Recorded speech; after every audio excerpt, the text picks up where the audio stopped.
next. Yes, thank you so much, MJ. Ito naman. Proud ka, boy. Thank you so much, Kasi MJ. nakapag-scarf ka. Yes. Umabot, wala siya. Very challenging.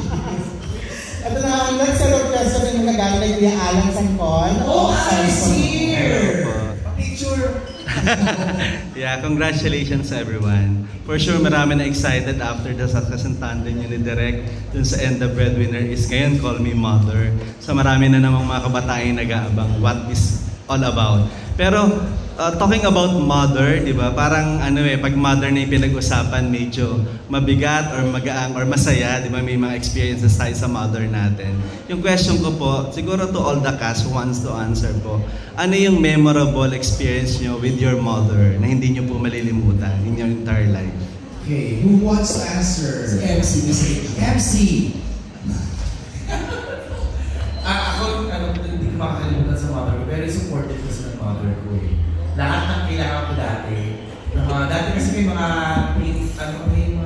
sa comedy bar, o mga team. So, pag kailangan ko ng very good mother ako, talagang siyang gumagawa lahat ng mga damit ko. Yung mga hindi ko makakalimutan sa mother ko. Very supportive sa pinili kong word. Anybody else? Ako medyo dramatic kasi I grew up na alcoholic yung father ko. But I admire my mother so much. For me, siya yung hero ng family namin. Kasi talagang tumayo siyang tatay at nanay. At saka never niya naliwa or something or iniwan yung father namin. So I love her so much. What a beautiful memory. Anybody else? Unforgettable or memorable experience? Ay, si Lucas.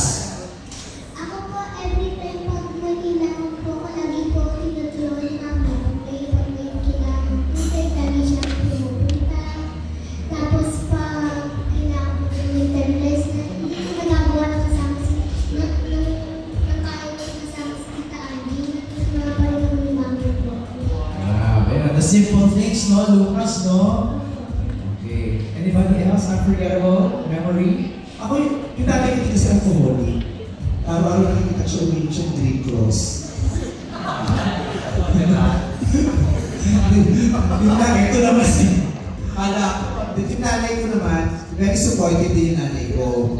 So, siya talaga yung nalaman ng bata pa naman nalaman ng bading ako. Parang first year college ako nalaman ng bading ako. Tapos may isasali ako ng whiskey, tapos wala akong gown. Tapos siya, may pinusok siya sa akin gown. Tapos yung nalaman ng tatay ko, nag-away talaga sila ng sila mag-ilula. Kasi sa tatay ko yung pinusok niya sa akin. Sep. Sep. Hindi. Most memorable, sa napakadaming memorable na karanasan ko sa nanay ko. Mabibigat, magagaan, nakakatuwa, nakakasaya. Yung mabigat, dami kasi mabigat eh. Hindi ko makakalimutan na kung naalala yung... Nung napatay kasi yung tatay ko, tapos pinipilit ng nanay ko na, ito. Sila baka mag-joke ka na naman. Nung napatay yung tatay ko, kasi yung pinatay yung tatay ko, pinatay siya. Tapos pinipilit ng nanay ko na kumuha ng hustisya. Eh, wala naman ako doon. Mahirap ko rin ang panahon na. Nung araw-araw pupunta kami sa City Hall, tapos hindi siya nakakatulog. Tapos dami-dami namin pinakaseros na kami. Dami namin hinihingi ng tulong para bigyan kami ng tulong. Hanggang sa, kung nasa City Hall kami, pag may hearing, hindi na po sa utak ko yun kasi very traumatic. Kung nakikita ko tuwing may hearing, kung nasa City Hall kami, nakikita ko yung patay sa tatay ko. Tapos tumatraumatize kami lalo. Hindi titigil kami ng nanay. Tapos yung nanay ko yung, sabi ko, hindi pa namin alam yung depression na salita. Pero sigurado, grabe ang depression ng nanay ko. Yung ano siyang ating sa taya. Pero every day she made sure to go to church ng nakabelo. Nung yung nanay ko pa kasi sa nakabelo. Yun ang mga mabibigat na alaala ko. Yung mabigat na pagkakataon yun ng nanay ko na hinaharap niya, kasama niya ako. Binbil niya ako sa City Hall kasi bata ako. Pero ngayon naman, happiest, just recently, we came from Italy. Punta kami ng Rome, punta kami ng Vatican. Kasi birthday na nanay ko noong October 7. Kasi ang dream niya makapunta sa Assisi at saka sa makapunta sa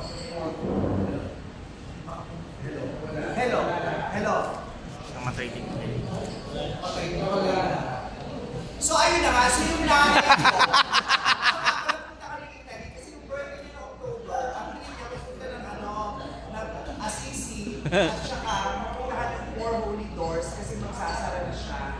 Sa January, magsasara na yung 4 holy doors sa Vatican. Tapos magbubukas siya ulit sa susunod na 25 years pa. Sabi ng nanay, baka hindi ko na siya abutan, kailangan mapunta ng 4 doors. So, noong birthday ng October, nag-shooting kami, kaya sabi sa nanay, patapos ko na ako ng pelikula, pupunta tayo. So, we went to Italy, pinuntahan namin yung 4 holy doors.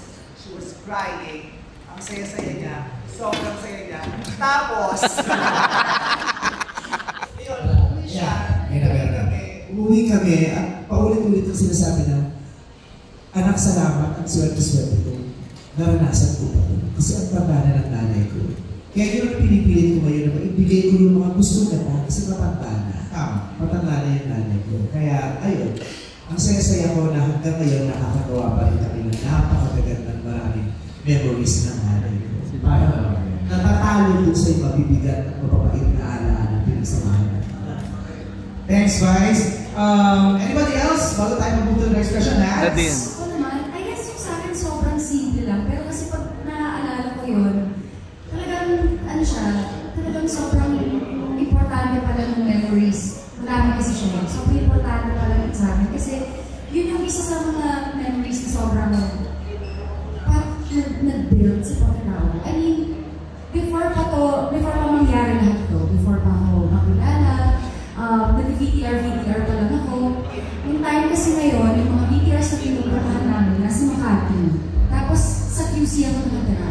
So, almost everyday nag-MRT kami ng mom ko, para naka-attend ng mga VTRs, ganyan, casting. Tapos, ang haba-haba ng pila. Laging sobrang haba ng pila na yan. Tapos, mag-ano pa yan, magkakataon pa yan, ng pag-stay pa kayo. So, normally, late na kayo makaka-uwi. Pero, pag nakaka-uwi na lang kami before dinner, nalala ko rin, bago kami sumakay ng MRT ng mom ko pa uwi, kakain muna kami sa may SM, Makati. Tapos, doon na kami, tapos favorite ko kami ng Alpha, tapos, yung siomai. Siyempre, ano yun parang sobrang simple lang yung time namin. Tapos, chili, sobrang favorite ko rin chili. Yun yung hindi ko talaga makakalimutan. Kasi, ano siya, paulit-ulit yun. And ngayon na medyo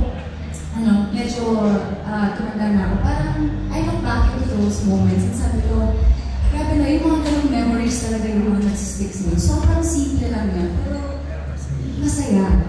Ano, di kami nangyari ko nung bata ko na sumakain kami sa McDo. Masaya sa nakikita yung brand, may mga ulam pa, may chili pa siya.